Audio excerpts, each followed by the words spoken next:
Welcome you all to Law School. So today we are going to discuss about in our legal essay series inclusion of Ladakh in 6th schedule. आज हम बात करेंगे कि क्यों लद्दाख की ये demand है कि उन्हें छठवीं अनुसूची, हमारे संविधान की छठवीं अनुसूची 6th शेड्यूल जो है हमारे कॉन्स्टिट्यूशन का, उसमें शामिल किया जाए। क्या है ये 6th शेड्यूल और क्यों लद्दाख की ये डिमांड है, इस बारे में हम आज डिस्कशन करेंगे। तो चलिए आगे बढ़े। उससे पहले हम हर बार क्या रिसेंट ऐसा इवेंट हुआ है जिसके चलते हुए हम डिस्कशन कर रहे हैं। तो हाल ही में आपको पता है अभी भी पार्लियामेंट का सेशन खत्म हुआ है। तो इस पार्लियामेंट के सेशन में बीजेपी के एमपी जो कि लद्दाख को रिप्रेजेंट करते हैं, जामयांग तैसरिंग नामग्याल, इन्होंने डिमांड करी है कि लद्दाख को 6th शेड्यूल ऑफ जो है हमारे कॉन्स्टिट्यूशन का उसमें शामिल किया जाए, क्योंकि ये सेफगार्ड करता है लैंड, एम्प्लॉयमेंट और कल्चरल आइडेंटिटी को। जो क्षेत्रीय जनता है उनके लैंड को, एम्प्लॉयमेंट और कल्चरल आइडेंटिटी, जो सांस्कृतिक उनकी पहचान है, उसको ये संरक्षित करता है 6th शेड्यूल। इसलिए डिमांड की गई है एमपी के द्वारा, जो मेंबर ऑफ पार्लियामेंट आते हैं लद्दाख के, उनके द्वारा। तो चलिए जान लेते हैं सबसे पहले कि 6th शेड्यूल है क्या हमारे कॉन्स्टिट्यूशन का।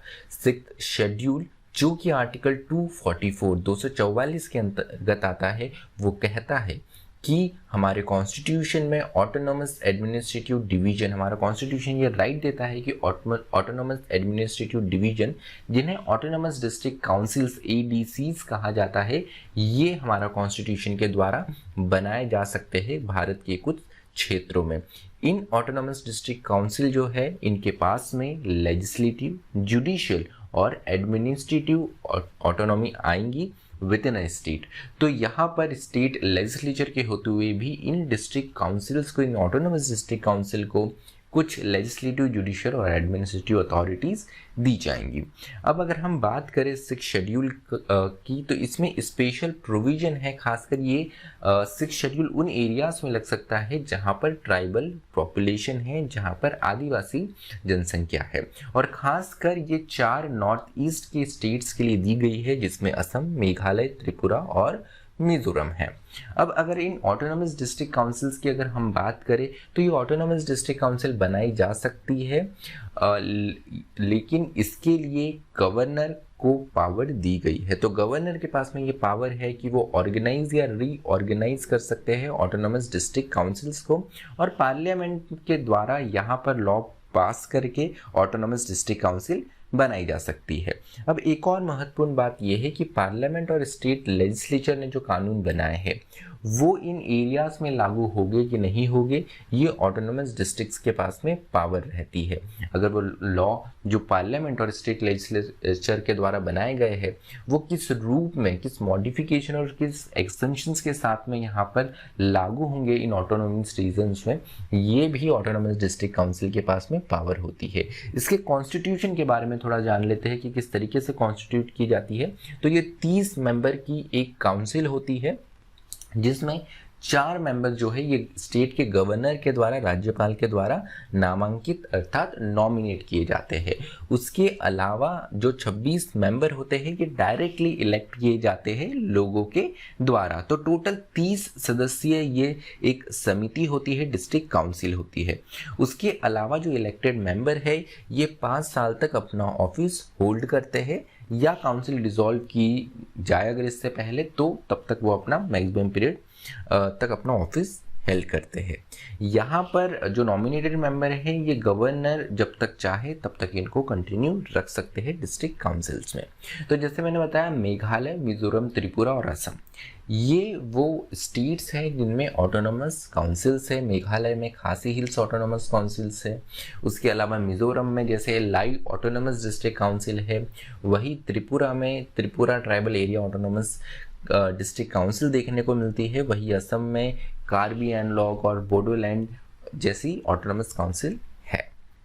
उसके अलावा अगर हम देखें तो इन ऑटोनोमस डिस्ट्रिक्ट काउंसिल्स के पास में क्या पावर्स होती है। सबसे पहले अगर हम इनकी लेजिस्लेटिव और एग्जीक्यूटिव अर्थात जो विधायिकी और जो कार्यपालिका की इनके पास में जो शक्तियाँ होती है इन ऑटोनोमस डिस्ट्रिक्ट काउंसिल्स में, इसमें जो सब्जेक्ट्स है उनमें है land management, forest management, water resources, पानी का कैसे प्रबंधन करना है, कृषि के बारे में, विलेज में कैसी समितियाँ होंगी, काउंसिल क्या होंगी, स्वास्थ्य के बारे में, स्वच्छता के बारे में, उसके अलावा विलेज और टाउन प्लानिंग किस तरीके से होगी, प्रॉपर्टी का इनहेरिटेंस कैसे होगा, मैरिज और जो डाइवोर्स है उसके संबंध में भी कानून बनाने का अधिकार जो है ऑटोनोमस डिस्ट्रिक्ट काउंसिल्स को है। उसके अलावा money landing, trading, mining, minerals, इनके भी अधिकार जो है ये ऑटोनोमस डिस्ट्रिक्ट काउंसिल्स को दिए गए हैं। मतलब इसके लिए वो कानून भी बना सकते हैं और उसको लागू भी कर सकते हैं। अर्थात यहाँ पे डिस्ट्रिक्ट जो हमारे स्टेट लेजिस्लेचर और खुद और जो कुछ पार्लियामेंट की पावर भी है, ये पावर दी गई है यहाँ पे ऑटोनोमस डिस्ट्रिक्ट काउंसिल्स को। उसके अलावा एग्जीक्यूटिव लेजिस्लेटिव पावर के अलावा इनके पास में जुडिशियल पावर्स भी होती है। जुडिशियल पावर्स में इनके पास में पावर होती है कि ये कोर्ट बना सकते हैं और केसेस भी सुन सकते हैं इन कोर्ट्स के द्वारा। तो यहाँ पे अगर दोनों पार्टी शेड्यूल्ड ट्राइब्स हो और सेंटेंस जो है ये 5 वर्ष तक का प्रिजन हो, ऐसे केसेस में ऑटोनोमस डिस्ट्रिक्ट काउंसिल के पास में पावर होती है। उसके अलावा टैक्सेशन और रेवेन्यू कलेक्ट करने का भी इनके पास में पावर होता है। इन डिस्ट्रिक्ट काउंसिल्स के पास में पावर होता है कि वो टैक्सेस लगा सकते हैं, फीस और टोल से भी वो अपना रेवेन्यू जनरेट कर सकते हैं। Building, land, animal, vehicle, boats, goods का अगर एंट्री हो रहा है इन डिस्ट्रिक्ट्स में, उसके अलावा रोड, फेरीज, ब्रिजेस, एम्प्लॉयमेंट के द्वारा इनकम और जो जनरल टैक्सेस है, उसके अलावा maintenance of schools and roads, इन सारी चीज़ों के लिए टैक्सेशन लगा सकती है ये डिस्ट्रिक्ट काउंसिल्स और रेवेन्यू कलेक्ट कर सकती है। मतलब इससे ये समझ में हमें आता है कि यहाँ पर इनके पास में खुद ये पावर मिलती है कि वो अपना रेवेन्यू जो है, अपनी आय जो है वो खुद जनरेट कर सके। इसके लिए उनको स्टेट लेजिस्लेचर या पार्लियामेंट पे डिपेंड नहीं रहना पड़ता है। अब बात आती है कि क्यों लद्दाख में डिमांड की जा रही है, क्यों मेंबर ऑफ पार्लियामेंट जो कि खुद रूलिंग पार्टी के उसके बावजूद वो अपनी सरकार से डिमांड कर रहे हैं कि लद्दाख को 6वीं अनुसूची अर्थात 6th शेड्यूल में शामिल किया जाए। तो अगर हम देखें तो जिस प्रकार से 370 आर्टिकल 370 जो कि स्पेशल स्टेटस देता था erstwhile state of Jammu and Kashmir में, जिसमें लद्दाख भी इसका भाग था, तो यहाँ पर 370 हटने के बाद में यूनियन टेरिटरी का दर्जा दिया गया erstwhile state of Jammu and Kashmir को। उसके बाद में इस Jammu and Kashmir union territory को 2 हिस्सों में डिवाइड किया गया, एक जम्मू एंड कश्मीर, दूसरा लद्दाख। लद्दाख में 2 मेन डिस्ट्रिक्ट्स लद्दाख और लेह, लद्दाख लेह एरिया और उसके साथ में कारगिल एरिया इसमें आए। अब यहाँ पर जम्मू एंड कश्मीर जो है इसे union territory with state legislature बनाया गया, लेकिन लद्दाख रीजन को union territory without state legislature बनाया गया। इसका अर्थ ये हुआ कि यहाँ पे जो स्टेट लेजिस्लेचर की सारी पावर होती है ये शिफ्ट हो जाती है हमारी यूनियन गवर्नमेंट के पास में। और ये देखा जाता है कि जैसे लद्दाख है तो लद्दाख में यहाँ पर कंप्लीटली जो स्टेट लेजिस्लेचर की पावर है चली गई है यूनियन के पास में। तो यहाँ पर ये देखने को मिल रहा है कि अब खासकर यूनियन टेरिटरीज को कहा जाता है कि ब्यूरोक्रेट्स जो होते हैं उनके द्वारा ही यहाँ पर चलाया जाता है। क्योंकि अगर इनके रिप्रेजेंटेटिव की बात करें तो मेंबर ऑफ पार्लियामेंट है जो कि पार्लियामेंट का हिस्सा है, जो कि यूनियन जो हमारा स्ट्रक्चर है उसका ही एक भाग है। तो स्टेट लेजिस्लेचर या स्टेट या लोकल जो लोगों की डिमांड रहती है वो उनको ऐसा लगता है अब ये अपनी आवाज़ उतनी अच्छी तरीके से नहीं पहुंचा पा रहे हैं। Erstwhile state of Jammu Kashmir में जो भी इनकी डिमांड्स होती थी उसके लिए उन्हें श्रीनगर पर डिपेंडेंट रहना पड़ता था। लेकिन अब ये पहले जो श्रीनगर इन्हें डिस्टेंट लगता था, अब उससे भी दूर का रास्ता इनको यहाँ पे तय करना पड़ता है जो है दिल्ली का, जहाँ पर ब्यूरोक्रेट्स और हमारी यूनियन गवर्नमेंट बैठती है। तो अब यहाँ पर कंप्लीटली जो एडमिनिस्ट्रेशन है यूनियन टेरिटरी ऑफ लद्दाख का ये नौकरशाही के हाथों में जा चुका है। अगर जो रिप्रेजेंटेटिव होते हैं स्टेट लेजिस्लेचर ये लोगों के बीच से ही चुने हुए होते हैं और लोग इन्हें आराम से अप्रोच कर सकते हैं। इसलिए यहाँ पे जो लद्दाख के लोग हैं वो ये महसूस कर रहे हैं कि यहाँ पर जो उनके पास में पहले पावर थी उससे कम हो गई है। पहले जो स्टेट लेजिस्लेचर हुआ करती थी जम्मू एंड कश्मीर में, वहाँ पे इस रीजन से 4 एमएलएस आते थे जो उनकी पावर बात स्टेट लेजिस्लेचर में रख सकते थे, लेकिन अब ऐसा उनके पास में कोई जरिया नहीं बचा। दूसरी बात है कि 370 निकालने के बाद में जो डोमिसाइल पॉलिसी है ये भी चेंज हो गया है, जम्मू एंड कश्मीर का भी और लद्दाख का भी। अब यहाँ पर लैंड ओन करने का जो एक्सक्लूसिव राइट होता था यहाँ के ही नागरिकों को, वो अब नहीं रहा है। तो यहाँ पे लैंड, एम्प्लॉयमेंट, डेमोग्राफी और कल्चरल आइडेंटिटी को लेकर चिंता है लोगों के बीच में। इसको देखते हुए भी यहाँ पर 6 शेड्यूल में शामिल करने की बात की जा रही है। जैसे हमने देखा, क्योंकि 6 शेड्यूल में अगर डालते हैं तो यहाँ पर लैंड से रिलेटेड लॉज जो है और एग्जीक्यूशन जो है इनका, इसका पावर चले जाता है डिस्ट्रिक्ट काउंसिल के बारे में पास में। अब जैसे मैंने बात करी कि हमारे देश में अगर देखा जाए तो नॉर्थ ईस्ट के कुछ भाग है, कुछ एरियाज हैं जहाँ पर ऑटोनॉमस डिस्ट्रिक्ट काउंसिल्स बनाई गई है। इन 10 ऑटोनॉमस डिस्ट्रिक्ट काउंसिल्स के अलावा जम्मू एंड कश्मीर में लद्दाख और कारगिल और लेह के लिए हिल काउंसिल्स थी।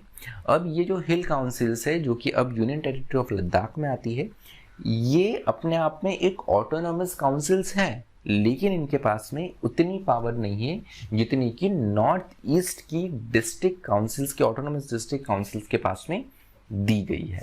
तो इसी को लेकर बात की गई है कि जिस तरीके से नॉर्थ ईस्ट में हमारे उत्तर पूर्व के राज्यों में की जो काउंसिल्स है, जो ऑटोनॉमस डिस्ट्रिक्ट काउंसिल्स है, उन्हें जिस तरीके की शक्तियाँ दी गई है उस तरीके की शक्तियाँ इन हिल काउंसिल्स को भी दी जाए। अभी क्या पावर है इन हिल काउंसिल्स के पास में अगर देखा जाए तो इनके पास में लोकल टैक्सेस कलेक्शन करने का पावर है, जिसमें पार्किंग फीस और allotment and use of land से रिलेटेड पावर है जो कि इनको सेंटर के द्वारा दी गई। तो अपने आप में काफ़ी सीमित पावर है इन हिल काउंसिल के पास में, जो कि लेह और कारगिल की हिल काउंसिल्स है।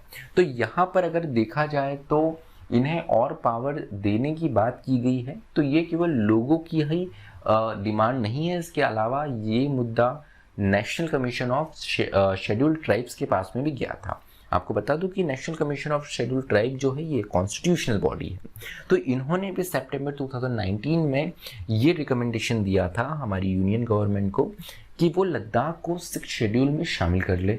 इसके पीछे रीजनिंग ये दिया गया नेशनल कमीशन के द्वारा कि इस यूनियन टेरिटरी में जो मेजॉरिटी ऑफ पॉपुलेशन है, दैट इज 97% ऑफ पॉपुलेशन, ये ट्राइबल है, ये शेड्यूल्ड ट्राइब को बिलोंग करती है। इसलिए यहाँ पर जो लैंड परचेस और एक्वायर करने को लेकर चीज़ें हैं, ये यहाँ के लोगों तक ही सीमित रहनी चाहिए। इनके राइट्स प्रोटेक्ट करने की ज़रूरत है।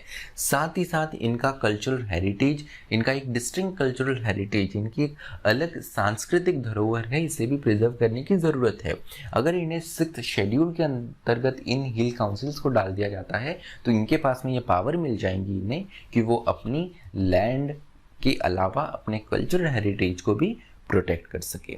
तो यहाँ पर कुछ कम्युनिटीज़ है जैसे द्रोकपा, बाल्टी, चांगपा और इसके अलावा भी और बहुत सी ट्राइब्स है यहाँ पर। इनके अपने आप में बहुत डिफरेंट यहाँ पर डिस्टिंक्ट और डिफरेंट कल्चरल हेरिटेज है जिन्हें प्रोटेक्ट करना बहुत ज़्यादा ज़रूरी है। अब बात ये है कि ये जो डिमांड है सिर्फ बीजेपी की रूलिंग पार्टी के मेंबर ऑफ पार्लियामेंट ही नहीं, इसके द्वारा कारगिल और लेह की जो हिल काउंसिल से यहाँ पे यूनियनली मतलब सभी पार्टी का क्रॉस द पार्टी सभी ये चाहते हैं कि इन्हें ये 6 शेड्यूल में शामिल कर दिया जाए और इन्हें स्पेशल पावर दी। तो अक्रॉस द पार्टी लाइन अलग अलग लेवल पे लोगों से लेकर तो जो उनके रिप्रेजेंटेटिव है उनमें एक कॉमन कंसेंसस है इस चीज़ को लेकर, और एक डिमांड है, कॉमन डिमांड है कि यूनियन गवर्नमेंट इन्हें 6 शेड्यूल के अंदर शामिल कर दिया जाए। फिर दिक्कत क्या है, अगर हम देखें हमारा कॉन्स्टिट्यूशन तो यहाँ पे टेक्निकल डिफ़िकल्टी देखने को मिलती है। 6 शेड्यूल का अगर हम बेयर रीडिंग करते हैं उसके साथ में 244 को भी हम आर्टिकल 244 को भी पढ़ते हैं, तो इससे हमें पता चलता है कि कॉन्स्टिट्यूशन बहुत क्लियर है इस बारे में कि 6 शेड्यूल जो है ये नॉर्थ ईस्ट के हमारे जो रीजन है उसके लिए ही बना है। उसके अलावा जो ट्राइबल एरियाज है उनके लिए 5th शेड्यूल बनाया गया है। एक और बात यह है कि नॉर्थ ईस्ट में भी जो पूरे रीजन है, जो सारे स्टेट्स है, वो भी सिक्स शेड्यूल में शामिल नहीं है।